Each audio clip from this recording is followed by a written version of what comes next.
La bestia de Ford que intimidó a Dodge, el Fairlane Thunderbolt de 1964. ¿Sabías que una vez Ford creó un muscle car tan potente que hizo que Dodge se replanteara toda su estrategia? Vamos a hablar del Fairlane Thunderbolt de 1964, un coche de carreras llevado a cabo en fábrica que cambió las reglas del juego y dejó a Dodge luchando por alcanzarlo.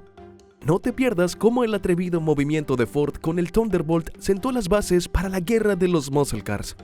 Antes de adentrarnos en el Thunderbolt y en por qué se convirtió en una fuerza tan dominante en la pista, demos un paso hacia atrás para preparar el terreno. A principios de la década de los 60, el panorama automovilístico era muy diferente del que conocemos hoy en día. La era de los pony car ni siquiera había comenzado. Íconos como el Mustang, el Camaro y el Challenger aún estaban en la mesa de dibujo. Era una época en la que los tres grandes, Ford, General Motors y Chrysler, se enfrentaban a coches de gran tamaño en la serie Superstock de la NHRA. Para Ford, el arma elegida era el Ford Galaxy de tamaño completo. En 1961, el Galaxy estaba propulsado por un motor V8 de 390 pulgadas cúbicas, un motor respetable para la época, pero pronto Ford se vio superado. Los competidores de General Motors y Chrysler empezaron a sacar motores más grandes y potentes, de más de 400 pulgadas cúbicas, que empezaron a dejar a Ford en el olvido.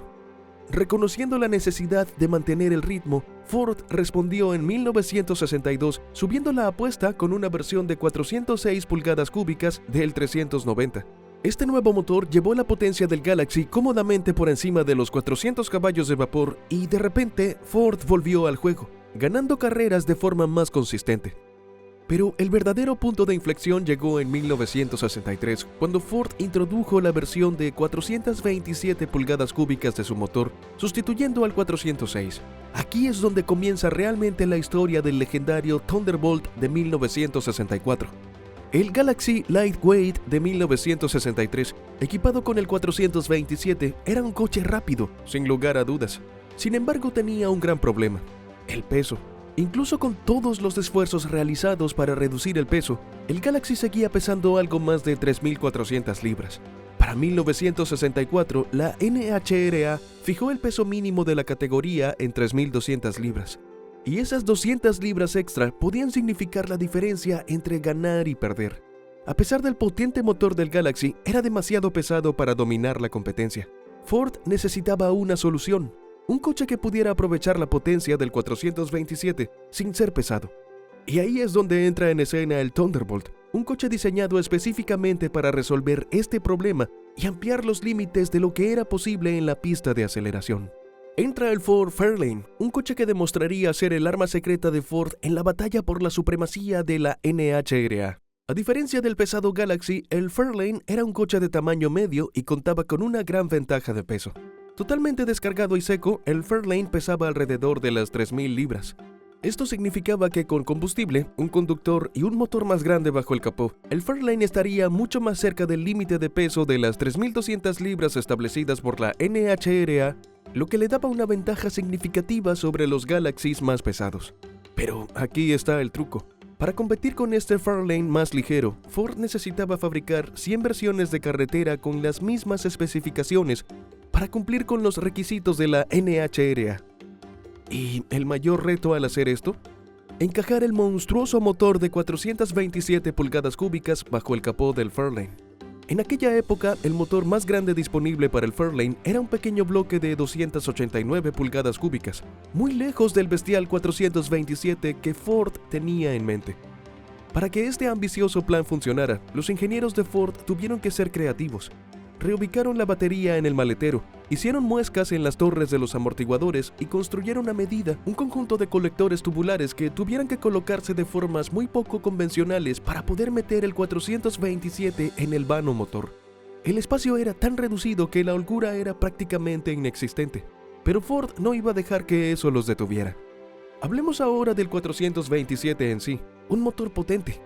Sobre el papel, su potencia rondaba los 425 caballos de vapor, pero en realidad era un animal completamente distinto. La mayoría de las estimaciones sitúan la potencia real muy por encima de los 500 caballos de vapor, e incluso hay quien afirma que se acercaba a los 600 caballos de vapor. No era solo un motor, era una declaración de que Ford estaba listo para dominar la pista. Con el 427 metido por fin con calzador en el Fairlane, Ford había construido algo realmente especial. Había nacido el Fairlane Thunderbolt, un coche que combinaba potencia bruta con un chasis más ligero y ágil, convirtiéndolo en una fuerza a tener en cuenta en la pista de aceleración. El Thunderbolt no solo era rápido, sino que cambiaba las reglas del juego, superando los límites de lo que un coche de producción podía hacer y estableciendo nuevos estándares en el mundo de los muscle cars. El Thunderbolt no era un Fairlane cualquiera. Ford tomó ya su potente motor 427 y le dio el tratamiento de rendimiento completo, transformándolo en un monstruo que aceleraría el corazón de cualquier fanático de los engranajes. El motor 427 del Thunderbolt tenía una agresiva relación de 12.7 a 1, lo que le confería una gran potencia. Contaba con un conjunto de culatas de alto caudal y un endiablado árbol de levas diseñado con un único propósito: pura velocidad. Por si fuera poco, Ford añadió 2 enormes carburadores de 4 cilindros, combinados con un funcional sistema de admisión Ram Air, que canalizaba el aire directamente de los supresores de los faros a los carburadores. Esta configuración no era solo para el espectáculo. El Thunderbolt fue construido para dominar la pista de aceleración. Cuando se combinaba con una transmisión manual de 4 velocidades, el Thunderbolt se convertía en una fuerza imparable. Ford también ofrecía una opción automática de 4 velocidades, pero los verdaderos pilotos de carrera de aceleración solían optar por la manual, especialmente cuando se podía combinar con un juego de marchas traseras de 4.57, que daban al coche una ventaja extra en la salida. Pero el Thunderbolt no se limitaba a un potente tren motriz. Ford fue más allá y redujo el peso del Fairlane hasta eliminar todas las libras innecesarias. Aunque el Fairlane era más ligero que el Galaxy, Ford sabía que en las carreras de aceleración, cada décima de segundo cuenta. Así que desecharon los asientos originales del Fairlane y los sustituyeron por unos sencillos asientos planos tomados de una furgoneta Ford Econoline.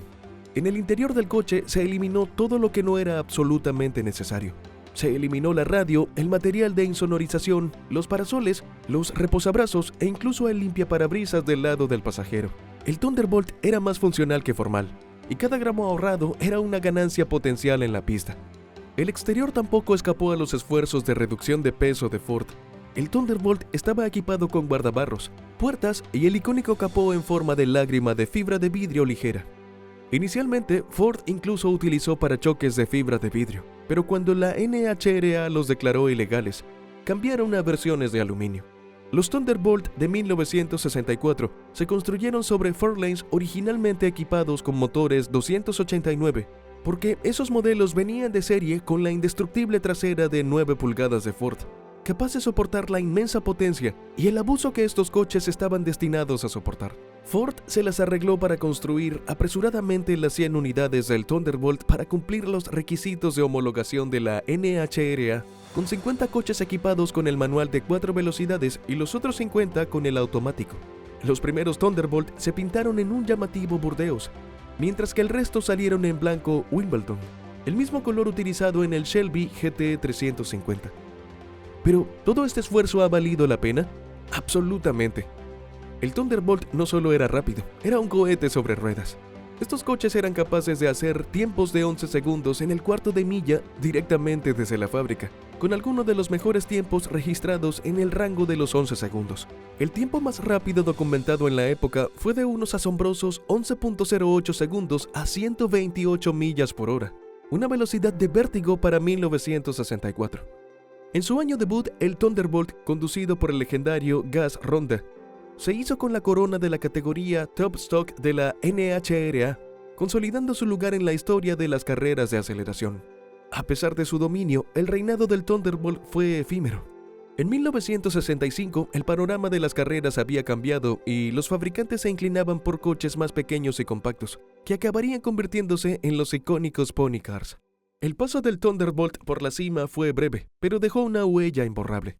Hoy en día, un Thunderbolt original de fábrica es una apreciada pieza de coleccionista que a menudo alcanza precios de varias cifras en las subastas.